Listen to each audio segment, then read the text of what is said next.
everybody, it's Lynn, back on day 20 of the 22 push-up challenge. Hope everybody's having a great Saturday.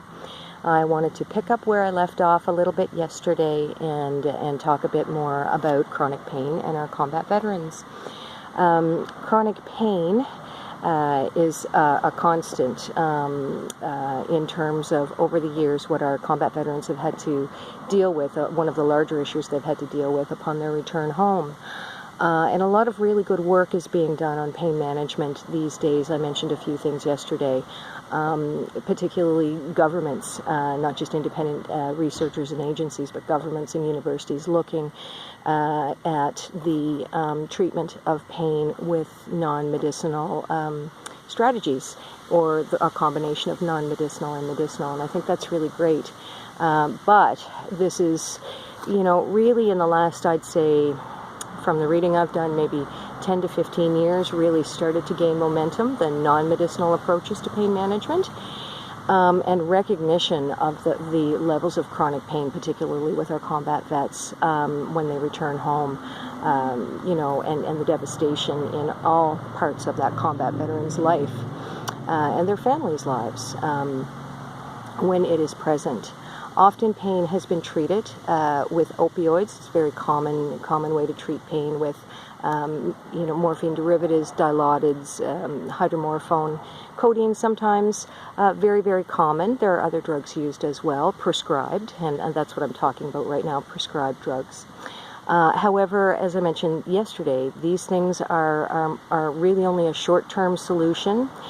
Sometimes they need to be used in the moderate and long term, but I think they are really much more effective on the whole to the individual, the holistic individual, when they're used in tandem with non-medicinal therapies. I posted an article today that talks about substance abuse, or what I would call substance dependence, as a problem that many of our combat vets faced, particularly after the Vietnam War. And so a lot of really interesting research has been done, and the article that I've posted draws connections between substance use, substance abuse, and depression, PTSD, and suicide. It's the most current thing I could find, I believe, and it's from the VA, some information from the VA, and the article is certainly worth looking at.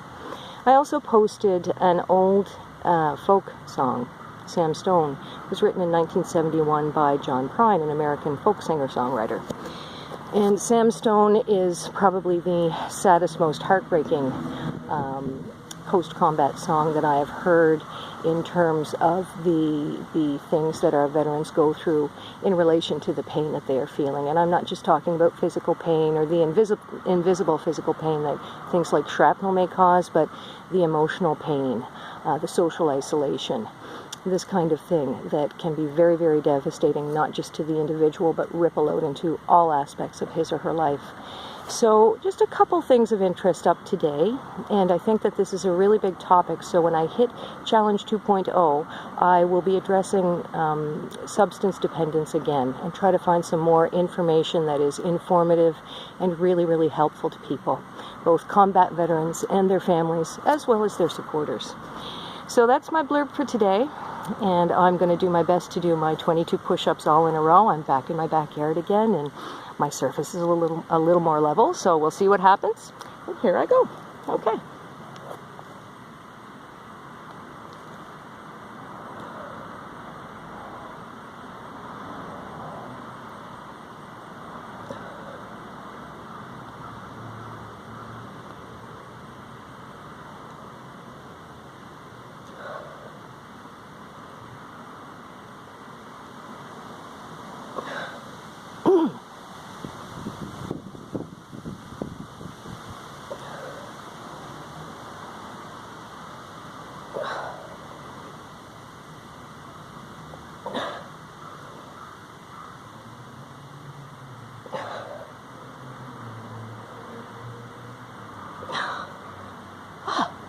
Okay, wow, I think that was 22, a little bit easier today than it was yesterday.